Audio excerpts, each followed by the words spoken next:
जोङो रामफलबिल दख'रा दुलाराय बर' फरायसा आफाद आरो बैसागु खुंफुं आफाद आरो बड'लेण्ड कालचार सेन्टार रामफलबिल आरो रामफलबिल आनसलिक दुलाराय हारिमु आफाद जे बे मोनब्रै आफादजों जोङो बोसोरे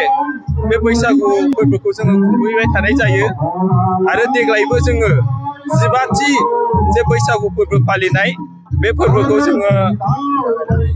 रघुनाथ ब्रह्म गोसोखां जे फोथार बेवहाय जोङो दिनै सानसेनि हाबाफारिजों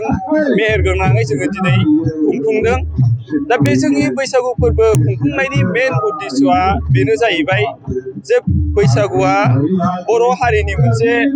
देरसिन फोरबो जे बे फोरबोजों जोङो बर' हारिया गोथौ सोमोन्दो दङ। जे जोङो बर' हारिया बर' माहारिया जे मिथिंगाजों गोथौ सोमोन्दो थानायखाय जे जोंहा जोंनि जे बर'फोरनि रायजो जानाय न'खर खुंनाय आबाद मावनाय बेजों जोंहा बर' हारिया गोथौ सोमोन्दो दङ। दा ओंखायनो जोङो बैसागु फोरबोखौ जोङो बर'फ्रा मोनसे बर'नि देरसिन फोरबो हिसाबै फालियो आरो बेखायनो जोंबो दिनै बेयाव रामफलबिल दख'रानि सिङाव थानाय जे मोनब्रै आफादफोरखौ लानानै जोङो दिनै फालिदों। दा जोंनि फालिनायनि मेन उद्देश्यआ बेनो जाहैबाय जे जोंनि ओनसोलाव थानाय मोनफ्रोमबो जे जोंनि बर' जाथिनि आफादफोरखौ लाफानानै जे जोंनि बर' हारिनि गेजेरावहाय जोङो मोनसे खौसेथि गोजोन आरो खौसेथि गायसननांगौनि थाखाय जोङो बे हाबाफारिखौ लादों। दा बेयावहाय जोङो धोरोम बेबायदि हारि धोरोम बासियालासे जोङो बेबायदि हाबाफारिखौ जोङो खुंदों। बेयाव जोंनि बर'फ्रा गुबुन गुबुन धोरोमनि मानसिफोर दंब्लाबो बेयाव जोङो धोरोम बासियालासे जोङो बर' हारि हिसाबै जोङो बोरै जुग जुग खौसेयै जे जोङो रायजो जालांनो हायो, जोंनि गेजेराव खौसेथिखौ जोङो बोरै लाबोनो हायो बेखौ जोङो दख'रा आफाद हिसाबै जोङो जेब्लायबो सिन्था खालामो। ओंखायनो जोङो नैबे बैसागु फोरबोनि गेजेरजों जोङो जोंनि ओनसोलाव खौसेथि लाबोनानै मोनसे गोजोन थासारिखौ जोङो सोरजिनो थाखाय जों जेब्लायबो नाजायो आरो बिनि गेजेरजों जोंनि गेजेराव बे गोजोन खौसेथिया फैब्लासो जे जोंनि हारिया मोनसे मोजां थासारियाव थानो हायोब्लासो जे जोङो लासै लासै फारफ्रोमबो बिथिङाव जोङो जौगालांगोन। सोलोंथाइ बिथिङाव जोङो जौगागोन, हारिमु बिथिङाव जोङो जौगालांनो हागोन, खेला दुलायाव जोङो जौगालांगोन आरो बेफोरबायदि गासै बिथिङाव जोङो जौगासार जानो हायोब्लासो जोङो बर' माहारिया मोनसे गेरेमसा माहारि हिसाबै जाय समाव माने जोंनि बड'फाया बर' माहारिखौ गेरेमसा माहारि हिसाबै गायसननो थाखाय बिथाङा जे जोंनो माने बर' हारिखौ दैदेननो थाखाय खामानि मावदोंमोन आरो बड'फाया जोंनो बेबायदि सानसौ सानस्रि होलांदोंमोन दे जोङो बर' हारिखौ बुहुमाव गेरेमसा माहारि हिसाबै गायसननो। दा बे बुहुमाव गेरेमसा माहारि हिसाबै गायसननो थाखाय जिखिनि जोङो बर' माहारिया सिन्था सरसा खालामदों बियो नै बेफोरबायदि हाबाफारिनि गेजेरजों खामानि मावलांबाय थायोब्ला सानसे समाव जोङो बुहुमाव गेरेमसा माहारि हिसाबै जोङो जोंनि हारिखौ गायसननो हागोन होननानै जोङो मिजिंथियो। दा दिनैहाय खोब गोजोनथाव बाथ्रा, बेयाव जोङो जोंनि ओनसोलाव थानाय गोबां बैसोगोरा जे सुबुंफोरखौ लेंहरनानै जोङो बेयाव बाहागो लाहोनो हादों। जोंनि फैबाय थानाय फंबाय बिनानाव उन्दै उन्दै फरायसा फरायसुलिफोरखौ जोङो बेयाव लेंबोनानै दिनै रंजानायाव बाहागो लानो हादों आरो जोंनि जे मोनफ्रोमबो गामियाव मोनफ्रोमबो गामिनि मोसाखावरि बिथांमोनखौ जे बेयाव लेंहरनानै जोङो बेयाव मोसानायनि मोनसे कम्पिटिसन बेबायदि हाबाफारिखौ लादों। जोङो आसा खालामदों दिनै बिथांमोननि बे मोसानाय कम्पिटिसन बादायलायनायनि गेजेरजों जे जोंनि बे रंजालि बैसागु फोरबो फालिनाय बे फोरबो फालिनाया मोनसे मोजां माने कालारफुल हिसाबै जाफुंगोन होननानै आङो मिजिंथिदों। दा बे समाव जोङो बेखौनो हास्थायो जे जोंनि बर' माहारिनि गेजेराव जेब्लायबो गोजोन आरो खौसेथिखौ जोङो जेब्लायबो लाबोनो थाखाय जोङो हाथों, बेखौ आङो आफा आनान गसाइनि खाथियाव आर'ज गाबबाय। जोङो फुंबिलिनिफ्राय जागायनानै जे जोङो गोजोन फुंबिलि समनिफ्राय जे जोङो फुंबिलियावहाय जोंनि गाहाय हाबग्रा लामा जे बेखौ जोङो बेखेवदों। दा बेखौ बेखेवगिरि आलासि हिसाबै जोङो आसाम गौरब बान्था मोननो हानाय अस्ताद जे बारलांफा नार्जारी सार बिथांखौ लाबोनानै जोंनि जे गाहाय हाबग्रा लामा बेखौ जोङो बेखेवहोदों आरो सारा बे बेखेवनायनि गेजेरजों जे हारिमुनि बागै जोंनि ओनसोलनि जौगानायनि बागै जोंनि खौसेथिनि बागै गोबां मोजां बिबुंथि होलांदों। सारनिसिम गोबां साबायखर जासिदों आरो बिनि गेजेरजों जोङो मोनब्रै आफादनि फिरफिला बिरहोखांनायनि उनावहाय जे जोङो क'क्राझार जिल्ला दुलाराय बर' फरायसा आफादनि लोगो आफादगिरि खाम्फा बसुमतारी सारखौ बेयावहाय गोजोन आरो खौसेथिनि थाखाय फारौ बिरहोनाय हाबाफारि जे बेखौ लादों आरो बेयाव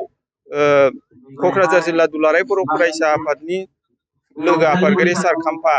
बसुमतारी बिथाङा बेयाव फैनानै गोजोन आरो खौसेथिनि जे फारौ बिरहोनाय बेखौ बिथाङा जागायनानै बिरहोदों आरो बिथाङाबो गावनि बिबुंथिनि गेजेरजों